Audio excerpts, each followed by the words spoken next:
नगर निगम के चुनाव पास आने वाले थे।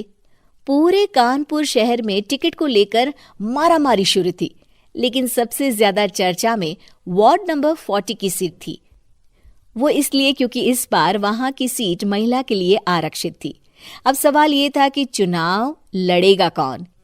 इससे पहले ठाकुर साहब वहां से पार्षद थे और इस बार उन्होंने अपनी पत्नी सीमा ठाकुर को टिकट दिलवाई और ठाकुर साहब की शान के कारण सीमा जी ने 20,000 वोटों से चुनाव जीत लिया।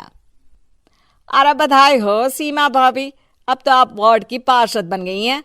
अब तो हमारे काम आप ही करवाएंगी। अरे ये तो सिर्फ नाम की पार्षद बनी है, वो तो महिला सीट आ गई, वरना पार्षद तो मुझे ही बनना था।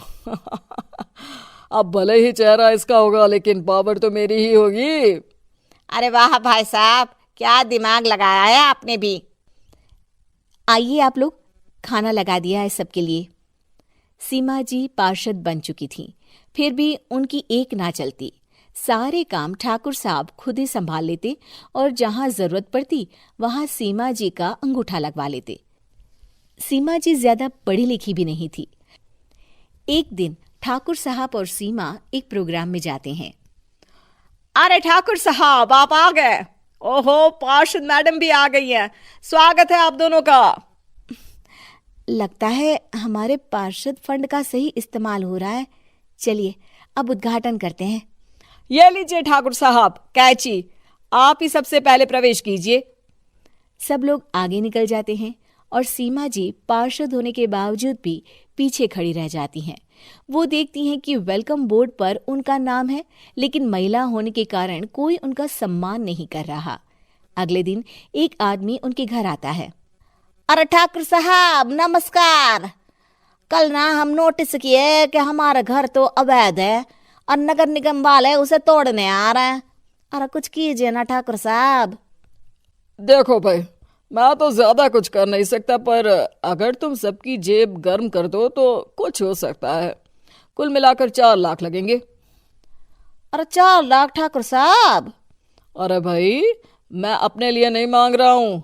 दरोगा है, इंजीनियर बाबू है, बड़े साहब है, सबको देना पड़ता है ना थोड़ा थोड़ा।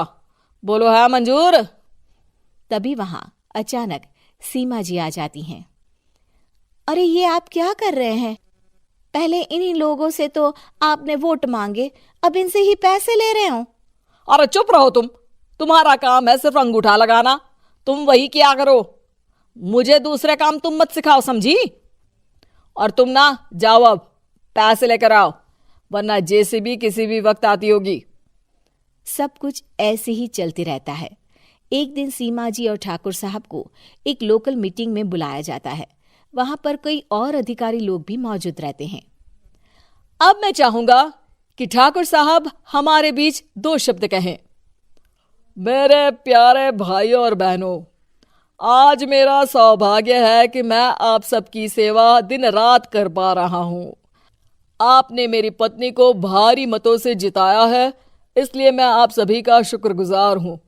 मैं आप सबसे वादा करता हूं कि हमेशा की तरह हमारे वार्ड में किसी को कोई तकलीफ नहीं आने दूंगा। सभी लोग तालियां बजाने लगते हैं। अब मैं माननीय पार्षद मैडम को स्टेज पे बुलाना चाहूंगा। अपने नाम को बुलाया सुनकर सीमा जी एकदम चौंक जाती हैं। उन्हें बिल्कुल उम्मीद नहीं थी कि इतनी बड़ी जगह उन्हें मंच पर बुलाया जाएगा। जैसे तैसे वो मंच पर चढ़ती हैं। ऊपर जाते ही सीमा जी को सारी पुरानी बातें याद आ जाती हैं कि किस तरह उनके पति उन्हें कभी भी आगे बढ़ने नहीं देते और उनके नाम से गलत काम करते हैं। वो बोलने लगती हैं। मैं आपके वार्ड की पार्षद सीमा हूं। आप में से बहुत कम लोग ही मुझे जानते होंगे, क्योंकि इससे पहले मुझे कभी ऐसा मौका ही नहीं मिला।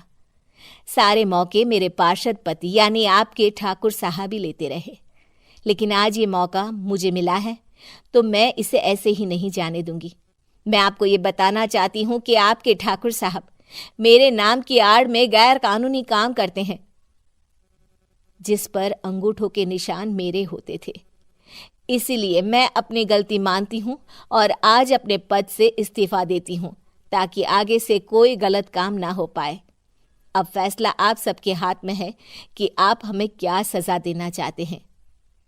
सीमा जी की बातें सुनकर ठाकुर साहब के चेहरे का रंग उड़ जाता है और वो शर्म से मुंह नीचा करके वहां से चले जाते हैं और पद से इस्तीफा देकर ही सही सीमा जी अपने आप में आत्मविश्वास महसूस करती हैं।